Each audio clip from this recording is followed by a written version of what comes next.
Last week, I made the case that you are the value of your business. That has become a bit of a stumbling block for a lot of people. So much so that one of my private clients asked me to talk about this to you some more. Fair enough. I suppose people might have thought they were getting a powerful new explosive and are now looking at a bucket of glycerin just kind of sitting there. So today, we add the nitro.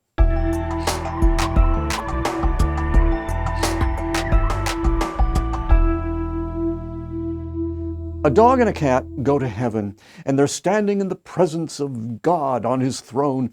God turns to the dog and says, "I see you have been a faithful and true companion your entire life. What may I grant you?" And the dog says, "I just want to walk by your side throughout eternity." God says, "Granted." And then he turns to the cat and he says, "What can I give to you?" And the cat says, "Get out of my chair."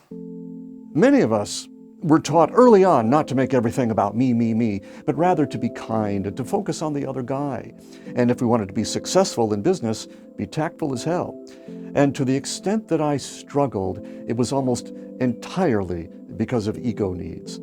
Of course, if success in business was only about submerging the ego, having more talent than everyone else, and working your butt off, everyone who went to Catholic school would be a millionaire by now.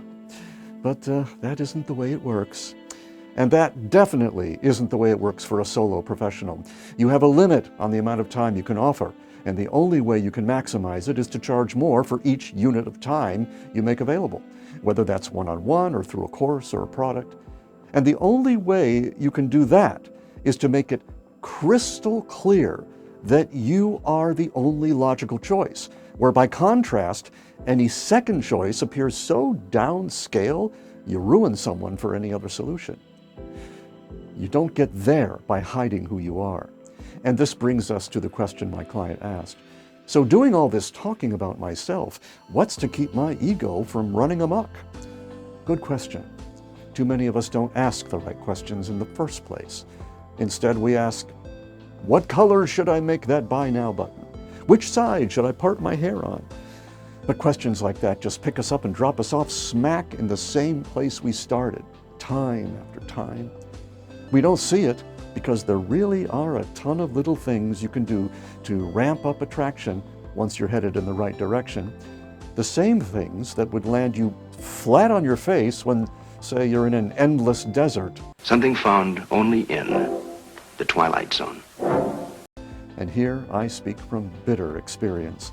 So many times I was mastering some strategy and working really hard over months to make it come true, only to watch my little ego tear it all down again in a minute. So what is the restraint that keeps you humble and makes someone want you? How do you get to Peerless Town? First, do everything in the spirit of service, from start to finish.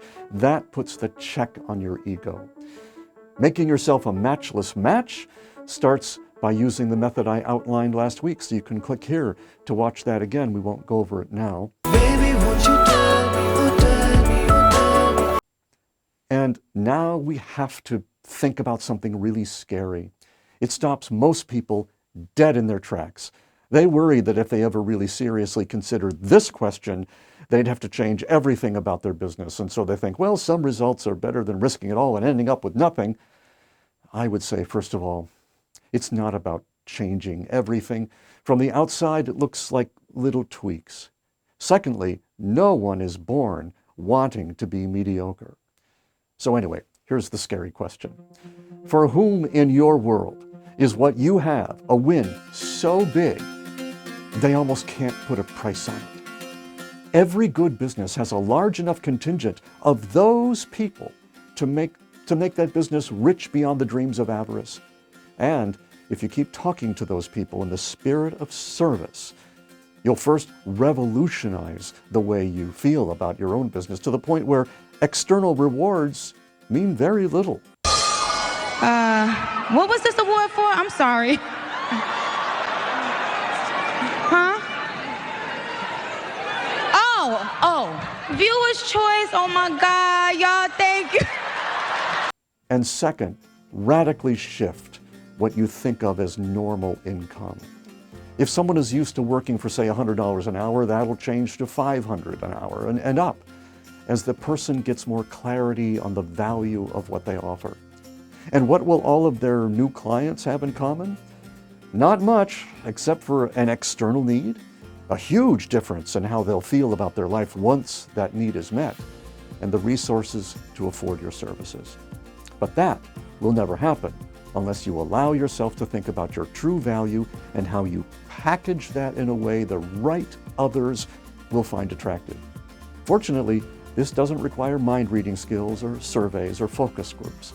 All it takes is reverse engineering what you have and applying it to someone with a strong need, a need so strong their life would be greatly diminished without your help.